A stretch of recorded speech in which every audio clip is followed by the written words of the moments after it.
The festival is not only a cultural event to the region, is really an economical tool, bringing more than 100 million return investment on the regions. So we get our ad in at the end here. Yeah, That's good. Yeah. Because you're part of the communication promotion in the region, so it's important. 100 million, really? Yeah. Okay. The budget of the festival is 30 million. We're generating 80,000 nights of hotel in the region. People coming from all around the world in Montreux. 80,000 hotel nights. Yeah.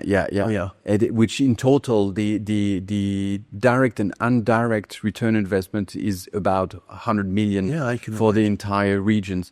And that was the first mission of the festival. When Claude created the festival, it was a touristical tool to make Montreux known all around the world, to attract people in Montreux. Yeah, Claude was working for the Tourism Office at that moment. I didn't know that, really. And the first why mission don't we do something special? Sorry? He just said, well, why don't we do something special to get people to come here?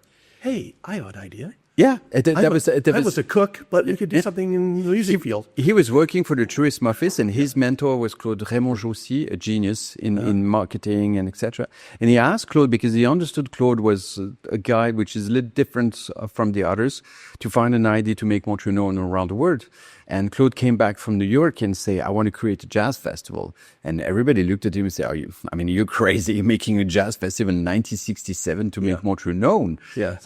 They gave him $10,000. And at that moment, Claude had the most brilliant idea to film and record every single note of what happening is Montreux. Actually, it sounds obvious to say so, but in 1967, it was really rare that the artists were filmed and recorded. Okay.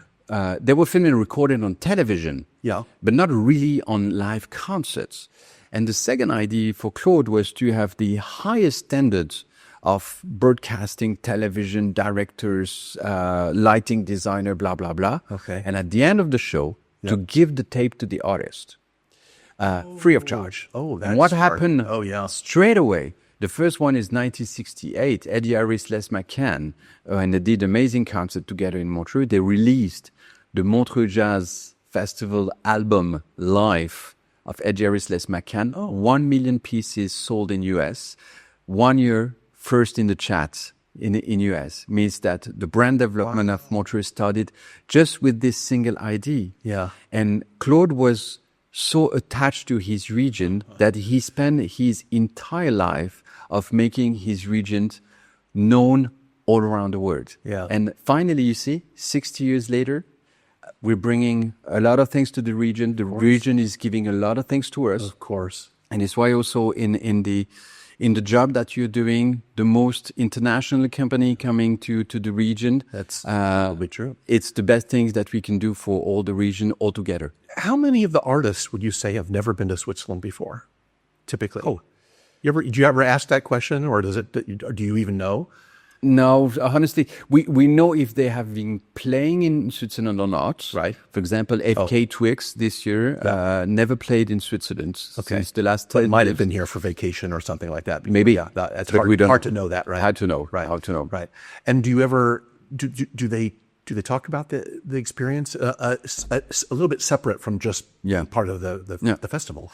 They do, and that's for us very interesting, because we're living here, so we're never seeing with the same eyes what the region is. And when you're arriving with the Lavaux, with the car, with the train, with the mountain, with the lake, with the sunset, it's beautiful. Yeah. But I was always thinking that those artists, they were playing in location like Red Rocks or location in the world that artists... They must be used to every beautiful thing in the world, right?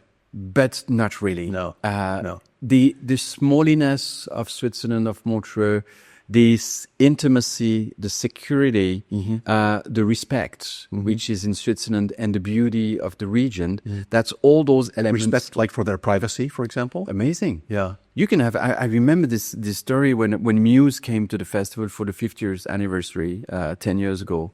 I mean, Muse was on the top of the world at that moment. Of course. And they still are. Yep.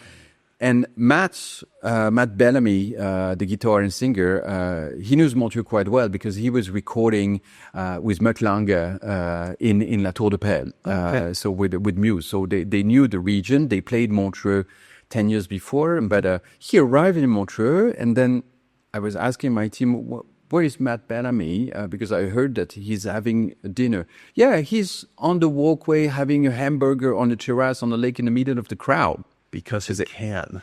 He can. Right. And he was just sitting on the terrace having his hamburger with his wife. Right.